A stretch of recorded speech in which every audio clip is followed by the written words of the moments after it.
Today is Saturday, June 26th, and this is Headers and Footers, the UEFA Euro 2020 show from the Toronto Star. I'm your host, Brendan Dunlop. What a way to come back. I want to quote my Toronto Star colleague, Laura Armstrong. She wrote in the Saturday Star in her article, she asked a very important question. How did we live for 2 days without action at Euro 2020? What a way to get it back. I mean, the headline in Sunday's paper could very well be, Varget about it? I stole that from my friend and co-host on Footy Prime, James Sharman. But great tweet. I mean, it looked like Marko Arnautovic had done it. It looked like Marko Arnautovic had become the first player since the 1990s to score a goal against Italy. It seemed like the streak was over. But the former West Ham forward had his goal disallowed, and it gave Italy the chance to make up for all their mistakes. They got the opportunity in extra time to deliver and right all their wrongs. Italy hadn't been tested in the group stage. We'd said that over and over. They hadn't been beaten in 30 games, a stat that had been repeated over and over. Hadn't conceded a goal in over 1,000 minutes coming into this clash with Austria. That was not as easy as it was supposed to be for the Azzurri. Not at all. And Roberto Mancini will have a lot to answer for. He'll have a lot to think about as well. And there will be so much written about what he got wrong tactically out at Wembley. But you play to win the games. And Italy did that again, extending their incredible unbeaten run to 31 games. They've scored 83 goals in that. 26 wins have come in that 31 match unbeaten run. 23 clean sheets. They'd only conceded 8 goals. Not one defeat is incredible. But for me, 19 hours and 28 minutes without allowing a goal is as impressive as it gets. I'll dive deeper into that match with my guests in just a minute. But the round of 16 started in Amsterdam. Denmark became everyone's second favorite. Even before the dramatic win, I think, over Russia, they became everyone's second favorite team because of what had happened to Christian Eriksen. Getting out of the group stage was incredible. Going up against the Euro 2016 semifinalists in Wales, I think a lot of people thought Denmark should be the underdog here. We knew this was a different Welsh side, though. I mean, just look at how they take team photos. This game made for a battle of Leicester goalkeepers. Did you notice that? Kasper Schmeichel and his backup at Leicester, Danny Ward, starting for the Welsh. Schmeichel hardly had any work to do. Another Kasper Dolberg, had only played 30 minutes at Euro 2020. And if not for an injury to Yusuf Poulsen, he would not have been in Denmark's starting lineup on Saturday. But the former Ajax man delivered in his old stadium, opened the scoring with a perfect shot. I mean, what a shot. Danny Ward had no chance to stop that. Denmark wouldn't have stopped scoring either if that game had gone to extra time, the way they ran up the score. Another 30 minutes, and there certainly would have been more goals for the Danes, I think. It is just exceptional and incredible to see what Denmark have been able to do without their best player. I mean, regardless of the reason why Christian Eriksen isn't there. To get to a quarterfinal, now await a date with either the Dutch or the Czechs, that is incredible for Denmark. And there's a lot of people pulling for the Danes. But about that match at Wembley, well, I was very excited to speak with my guest eventually during this run at Euro 2020. I didn't think we would get the match we got today. So welcome, Italian expert Mina Rzouki. Please give me your thoughts on the nail biter that turned into. I mean, extra time against Austria, that's what you were expecting, right? Yeah, absolutely, Brendan. I mean, this is it went entirely the way that I thought. I mean, honestly speaking, I was thinking this was the worst game for me to come onto the show because I was literally behind the sofa for most of it, terrified out of my brains, thinking, where is Roberto Mancini's Italy? Why are we watching the Italy of old? Like, what happened? I just really expected so much more from the boys in the second half, but it just was so strange the way Italy petered out. But thankfully, they got the job done in extra time, and the right substitutions were made to correct some of the mistakes made in the starting lineup.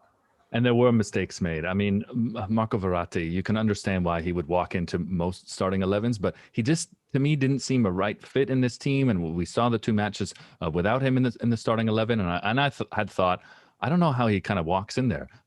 Playing in the last game, obviously Italy didn't score 3 goals again, but I really thought that it was clear he wasn't the fit today. And once Locatelli came in, you could see them advancing more, and they were able to show their quality. And ultimately, in the end, and as is often the case when you get 2 teams that are lopsided in quality wins out in extra time, and that's what happened for the Azzurri. Yeah, absolutely. I think the connection that he also has with Chiesa was notable. Mm. The connection he had with Berardi in the matches that he did start, Locatelli also made the difference, obviously from Sassuolo.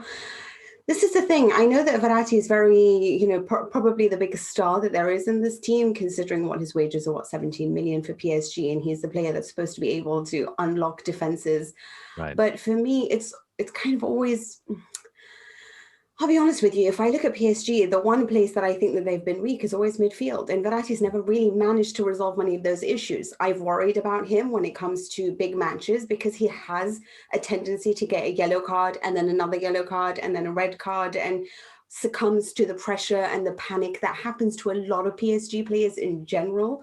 I remember the way that Ancelotti spoke about him as well when he was training him and said that he was always a player that just hangs onto the ball and doesn't look around well enough sometimes. And I know that he looks so wonderful when there are open spaces because he knows exactly how to deliver the perfectly weighted pass. But for me, when there is a lot of pressure in the big matches, I don't necessarily think Verratti is always the shining star of everything that everyone believes so. And I agree with you. I think when you consider Jorginho and Barella, I think Locatelli introduces a lot more balance into that side. So I would prefer Locatelli to start. I think him coming on, it's not like he managed to produce some sensational pattern of play or really inspire, but it's the way that he adds weight to that team, just like how Belotti knows how to play the ball that offers something different to what Immobile can do when the spaces are closed down and you're playing a physically robust side. Immobile with that chance off the bar in the first half, and there was a couple in the second half. But as it went on, you could just see them feel panicked. And then even before Arnautovic scored it felt as though Austria could take one here. And Arnautovic had that goal disallowed. They continued to press, and I thought that Austria might find another one, but before extra time. I said before that, quality kind of wins out the longer this thing goes. But you really saw when Chiesa came on exactly why people were clamoring for him to have more of an impact in this tournament, and why a lot of people thought, the 84th minute it was, I think, when he came on, which was far too late. So, why is it that we seem to see Chiesa's quality, but Roberto Mancini didn't see it? Yeah, it does seem to be a little. I mean, the stuff that was written on Twitter was hilarious, which I can't mention now because I just thought this very inappropriate as to why Chiesa might not be being picked. That is Twitter. That is Twitter. That is Twitter. And if you do go in, it's very funny if you decide to Google that. But either way, yeah, you're right. It is because he has a dynamic presence. Roberto Mancini seems to always want to sort of save him until everyone's really exhausted and then bring that on. But I do think I think Raspadori might be another option when someone's really exhausted. But I would have much preferred Chiesa just to raise that intensity a little bit before and perhaps saved Italy from having to play an extra 30 minutes that's going to exhaust them going forward, especially because in the quarterfinals, they will face either Belgium or Portugal. Hardly easy opponents whatsoever if they thought that Austria was hard. And so for me, it was like, let's try to change this game. The way that he waited it out, the one criticism always held at Italian coaches is that they wait too long to make the differences. And you can see that, for example, even in masterminds like Allegri, who took Juventus to 2 Champions League finals, Zidane knew exactly when to make the changes at the time to win the final against Juventus. And, with Italy, Antonio Conte waits until the 75th minute. It's a very Italian habit. And I genuinely believed Mancini would be able to be like, all right, this isn't going the way that I'm seeing this going. So let's bring on the dynamic players. Let's bring on the Pessinas, a raider, somebody who's going to go into the middle and try to inspire everything in the middle. But unfortunately, we did wait until the end. Having said that, Italy won. I'm glad that you thought quality will be enough, because sometimes I feel like the athletes tend to, I don't know, win when sometimes, athleticism plays a part at the very end when everyone's exhausted. And it does worry me that so many were so exhausted. This is still the very beginning. Yes, it is. And the test, be it against Belgium or be it against Portugal, will be far stiffer than against Austria for sure. I thought, though, at the back, Acerbi and Bonucci were very good together. I would assume that it was Chiellini was being rested to protect him to get a full 90 minutes or perhaps at least an hour in that next tie. So it wasn't so much defensively, but they weren't able to control possession. And then as it went on, they seemed panicked and frazzled. And I say this with the Portuguese side in that first match against Hungary. The longer it goes with the little things not going right, the more things go wrong, because they get on themselves and they get on each other, and you can kind of see that happening. And the fresh blood not only spurred the goals in extra time, but also brought I think a life through the entire 11 out there, and saw them win out. Yeah, it's so interesting that you say that, because one of the reasons everyone loves this Italian side is because there is no one clear shining star. And yet, unfortunately, in certain matches, you do need your shining stars to pull the team together when they're not playing the way they're supposed to be, Ronaldo, obviously, Pepe, those types of characters make a difference for somebody like Portugal. It is the leaders, it's the ones with the voices. And no matter how much Bonucci speaks, Chiellini's voice rings the loudest, and Buffon, and they're not there. And Donnarumma is still very young. He doesn't, he's not the man that is going to be able to appeal to this whole team. And that is what worries me. I think that's what everyone thinks about. It's also a team that's made up of several stars or brilliant players from a collection of teams, from your Sassuolo, from Napoli, from Roma, obviously Juventus, but it's not a team that has a core of a side that has done brilliantly recently in Italy or in Europe, really playing for their side. There isn't a core of Inter players or a core of Juventus players, and that also worries me, because it's a bunch of different styles put together. And we're relying on old connections sometimes, your Immobile and Insignes, who used to play together with Verratti behind them. We're talking about Pescara many, many years ago, But I do think that the panic it was a huge point. Again, this isn't a side that's very experienced, nor is it a side filled with loud voices. And this is why I'm somebody who believes in older players. I believe in having a Chiellini on the pitch. I always believe in having Pepe if I'm Portugal. I think these guys do really make the difference. And sometimes I worry, like, if Ramos leaves Real Madrid, will they ever win again? And I do worry about Chiellini leaving Italy and Juventus as well. Yeah, well, Madridistas are definitely wondering that, with Ramos rumored to be off to Man City, and we could talk forever about transfer rumors. But you make some fantastic points there about chemistry, and I had been applauding that in several radio interviews. People asking, as soccer becomes the most popular thing in Canada every 2 and every 4 years, why is this Italian side so different? What makes them so different? And I highlighted the chemistry that I thought had a lot to do with the lack of division that we usually see in this side, because of the core from the big clubs that spend the entire season hating each other. And it did seem to me that perhaps that was one difference maker. And looking for a difference, that's what I thought. But you highlighted some phenomenal points there. Who do you think then could step up to be a difference maker, or what would be the difference against, be it Belgium or Portugal? And I guess I should start with, how do you see that match playing out on Sunday? This is an interesting, actually. Someone asked me who would I prefer to face, Portugal or Belgium? And I'll be honest with you, because for me, it's between, I look at teams based on their coaches and their tactical versatility. And I'm always going to be a little bit more scared because of Portugal, because they've won it. So I do trust Santos. I know that they had a horribly defensive game against Germany, but I do think that side is filled with talent. Belgium relied quite a lot on Lukaku and De Bruyne, who are phenomenal and are two players that really make a difference. But for some reason with Belgium, you see their games, maybe in the past, not yet, but they're always good in the smaller ones, not entirely sure. They've had troubles against Wales. They had trouble against Japan. They're a side that doesn't always give me this, strength that makes me think, yeah, I really believe in Belgium. And I don't know if I really believe in Roberto Martinez taking them to the final, but I think they're capable of beating Italy very much so. I think so are Portugal. Who is going to make the difference? This is, like I said, there isn't a Ronaldo in the side. I do think it needs to be a fine balance of players. You need just the right amount of raiders, like your Barellas and Pessinas, with the right amount of people who know how to control the ball, from your obviously Locatellis and your Verrattis. I don't know, because there isn't that star that will make the difference, but I am worried about losing Spinazzola to injury. So I hope that player is encased in gold, to be frank with you. I do think Belotti is better sometimes in the big matches when the defenders are very good. In open spaces, I prefer Immobile.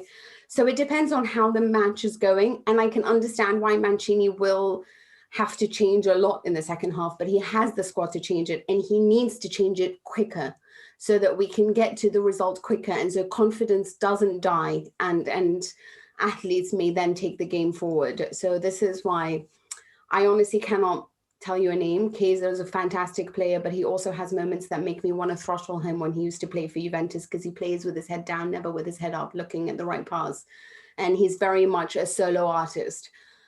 Insigne, he's clever, but again, he doesn't make the difference in every big match. So I honestly, Donnarumma really is perhaps the biggest star. Wow. And he didn't even have a great match today. No, he didn't have a very good match today. But I mean, Italy as a whole didn't either. I had repeatedly said that I've really enjoyed watching this Italian side play. And as a Portuguese Canadian, which I think you know, that's something that I've never actually said before in private or on air. So who do you think will win if Portugal manages against Belgium? Well, I was going to say that on behalf of all Portuguese supporters watching and listening to the show, they would be, quite confident to hear that you have your doubts and that you also have a lot of faith in Fernando Santos, because I think a lot of Portuguese supporters at times certainly do not. No. So if he rolls out 3 defensive midfielders in that 11 against Belgium, and they could break them down and then take on Italy, I would just love to see it, to be honest. I think that there's such a rivalry around the world amongst the fan bases, particularly in Toronto. The Italian and Portuguese community are neighbors. They've never, had this opportunity to meet on a big stage like this in recent memory anyway. And there's so many close calls. I would really love to see that. And I do think, though, that, you'd have one star man win out, and Cristiano Ronaldo cannot let his team down. So I would say perhaps we make a friendly wager on that if we do get that tie in the quarterfinals. I think that Portugal will win it. Well, either way, let's find another way to chat about it, because this has been lovely. Thank you very much, Mina. For sure. Thank you. Yeah, if you thought Saturday was fun, you're going to love Sunday. Belgium v. Portugal. I mean, this could be a final, right? It could very well have been. It is the most exciting tie of the round of 16 for sure. Unlike Saturday's match, this one will be star-studded throughout. Top to bottom, just look at the team sheets. Belgium were perfect in the group stage. They won all 3 games. Well, Portugal finished 3rd again. But Portugal are far more battle-tested. Having drawn France after correcting the mistakes they made in their loss to Germany, Portugal are really up for this test, I think. And as Mina said, Portugal have the coach and the players that have won before. I would not be surprised if we see extra time again in Seville tomorrow between Belgium and Portugal. What a game that's going to be. Whatever you're doing, block off those 2 hours so you can sit down and feast on that. In Budapest, in the earlier game, should be an easy ride for the Dutch.